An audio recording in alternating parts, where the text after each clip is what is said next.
Everyone, welcome back to this channel. आज की इस वीडियो में हम देखने जा रहे हैं क्लास 4 के बच्चों के लिए सोशल का टर्म टेस्ट पेपर। बच्चों के टर्म एग्जाम स्टार्ट हो गए हैं, तो अगर आप अपने बच्चों को सोशल स्टडीज से रिलेटेड प्रैक्टिस कराना चाहते हैं घर पे, तो ये वीडियो को पूरा एंड तक देखें। वीडियो अगर आपको अच्छा और हेल्पफुल लगे तो प्लीज वीडियो को लाइक करें। चैनल पे अगर आप नए हैं तो सब्सक्राइब करके वीडियो अदर पेरेंट्स के साथ शेयर जरूर करें। सोशल में बच्चों को जो भी चैप्टर पढ़ाया जाएगा उसी से रिलेटेड बच्चों को क्वेश्चन दिए जाते हैं। पैटर्न बिल्कुल सेम फॉलो किया जाता है। जैसे देखिए यहाँ पे दिया है चूज द करेक्ट ऑप्शन, तो यहाँ पे बच्चों को जो भी चैप्टर पढ़ाए गए हैं उससे रिलेटेड एमसीक्यू क्वेश्चंस दिए गए हैं। जैसे देखिए पहला क्वेश्चन है what does GPS stands for. तो जीपीएस का फुल फॉर्म यानी कि इसका फुल फॉर्म क्या है? Option A global positioning service, option B global positioning system, option C geographical positioning system. तो आंसर क्या है? GPS stands for global positioning system, यानी कि option B is the correct answer.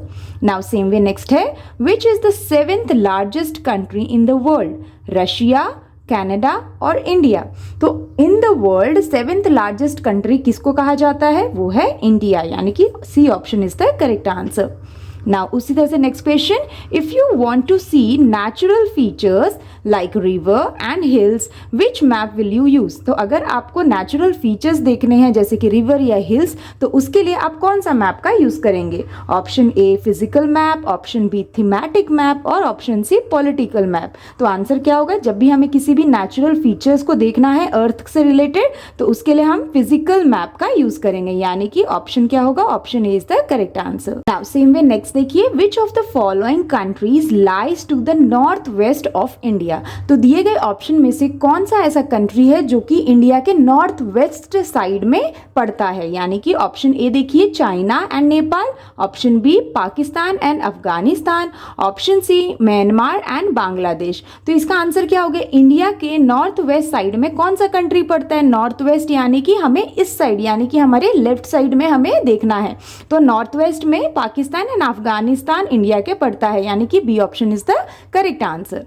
उसी तरह से नेक्स्ट देखिए Neetu sees a triangle symbol on a map, what does this symbol represent? Option A a dam, option B a mountain, option C a bridge. तो answer क्या होगा? नीतू एक triangle type का symbol देख रही है मैप पे, तो वो सिंबल क्या रिप्रेजेंट करता है? डैम, माउंटेन या ब्रिज? आंसर होगा माउंटेन, यानी कि B option is the correct answer. उसी तरह से next question, Maya is looking at the map of India, see a country to south of India, its flag has a lion holding a sword, which country is it? Maya India के map को देख रही है और वहीं पे वो एक कंट्री को देखती है जो कि इंडिया के साउथ में पड़ता है, उस कंट्री के फ्लैग में एक लायन है जो कि स्वॉर्ड को यानी कि तलवार को होल्ड कर रहा है। तो वो कौन सा कंट्री है? तो यहाँ पे ऑप्शन है श्रीलंका, नेपाल और बांग्लादेश। तो आंसर क्या होगा? श्रीलंका। श्रीलंका के जो फ्लैग है उसमें एक लायन स्वॉर्ड को होल्ड करता है, यानी कि ये option is the correct answer. तो इस तरह के जो भी एमसीक्यू क्वेश्चन होते हैं ना, जो बच्चों को चैप्टर में पढ़ाए जाते हैं उससे रिलेटेड इस तरह के क्वेश्चन पूछे जाते हैं, आप प्रैक्टिस जरूर कराएं। Here is the next question, fill in the blanks. तो यहाँ पे बच्चों ने जो भी चैप्टर पढ़ा है उससे रिलेटेड फिलिंग द ब्लैंक्स पूछे जाते हैं। जैसे देखिए यहाँ पे पहला क्वेश्चन है in terms of area India is the dash largest country in the world. तो एरिया के हिसाब से इंडिया क्या है? कौन से नंबर पे आता है largest country in the world? 7th number पे, यानी कि आंसर होगा in terms of area India is the 7th। हम यहाँ लिखेंगे 7th largest country in the world, इस तरह से।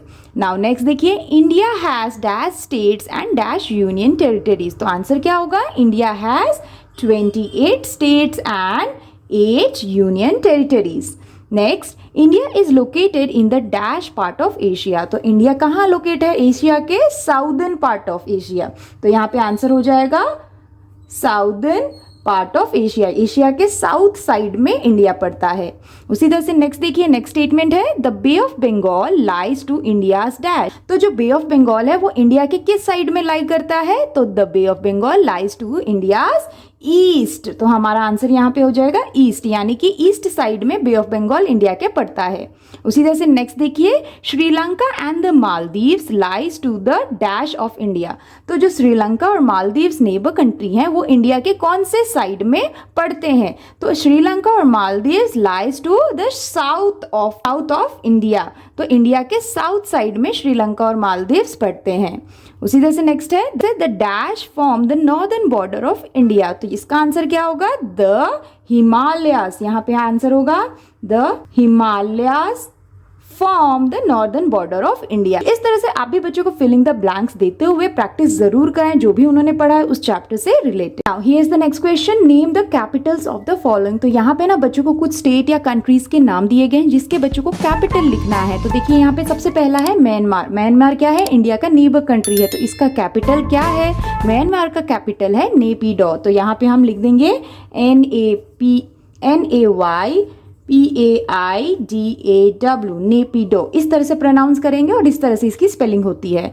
उसी तरह से नेक्स्ट देखिए गुजरात। गुजरात इंडिया का ही स्टेट है और इसका कैपिटल क्या है? गांधीनगर। तो हम यहाँ लिख देंगे गांधीनगर, इस तरह से। उसी तरह से नेक्स्ट देखिए केरला। केरला भी इंडिया का ही स्टेट है और इसका कैपिटल है थिरुवनंतपुरम। तो हम यहाँ लिखेंगे थिरुवनंतपुरम, इस तरह से। ये थोड़ा लंबा स्पेलिंग है तो आप बच्चों को इस तरह से ब्रेक करके थिरुवनंतपुरम इस तरह से सिखा सकते हैं। उसी तरह से नेक्स्ट है झारखंड। झारखंड का कैपिटल क्या है? झारखंड का कैपिटल है रांची। तो हम यहाँ लिख देंगे रांची, इस तरह से। उसी तरह से नेक्स्ट देखिए अरुणाचल प्रदेश। अगेन अरुणाचल प्रदेश इंडिया का स्टेट है और इसका कैपिटल है ईटानगर। तो हम यहाँ लिखेंगे ईटानगर, इस तरह से। उसी तरह से नेक्स्ट देखिए वेस्ट बंगाल। अगेन ये भी इंडिया का स्टेट है और इसका कैपिटल है कोलकाता। तो हम यहाँ लिख देंगे कोलकाता, इस तरह से।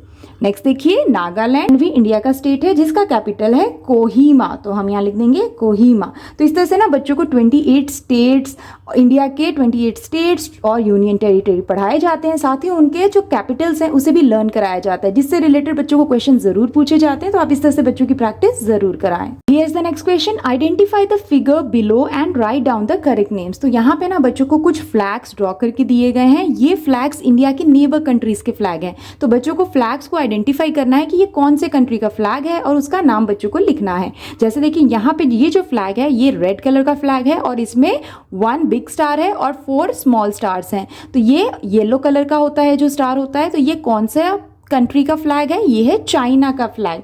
तो हम यहाँ पे लिख देंगे चाइना। चाइना इंडिया का नेबर कंट्री है। उसी तरह से नेक्स्ट देखिए ये क्या है? ये भी एक फ्लैग है कंट्री का, जिसमें एक साइड में व्हाइट है और पूरा फ्लैग ग्रीन कलर का है। एक स्टार है और एक मून है। तो ये फ्लैग है पाकिस्तान का। तो हम लिख देंगे पाकिस्तान, इस तरह से। ये भी इंडिया का नेबर कंट्री है। उसी तरह से नेक्स्ट देखिए यहाँ पे आप देख सकते हैं ये एक फ्लैग है जो कि कुछ इस शेप में है और ये भी रेड कलर का फ्लैग है और आउटलाइन इसका ब्लू है। और अंदर क्या 2 फिगर बने हैं, एक सर्कल है सन जैसा और एक यहाँ फ्लावर जैसा कुछ बना है। तो ये फ्लैग है नेपाल का। तो यहाँ पे हम लिख देंगे नेपाल। तो इस तरह से ना बच्चों को जो भी नेबर कंट्रीज पढ़ाए जाते हैं उसके कैपिटल, उसके फ्लैग्स को आइडेंटिफाई करना सिखाया जाता है। तो आप इस तरह के क्वेश्चन बच्चों से जरूर पूछें और उन्हें दें, क्योंकि इस तरह के क्वेश्चन बच्चों को जरूर पूछे जाएंगे। Here is the next question, write T for true and F for false। तो यहाँ पे बच्चों को कुछ ट्रू एंड फॉल्स से रिलेटेड स्टेटमेंट्स दिए गए हैं, जिसमें स्टेटमेंट को पढ़ के बच्चों को आइडेंटिफाई करना है स्टेटमेंट सही है या गलत।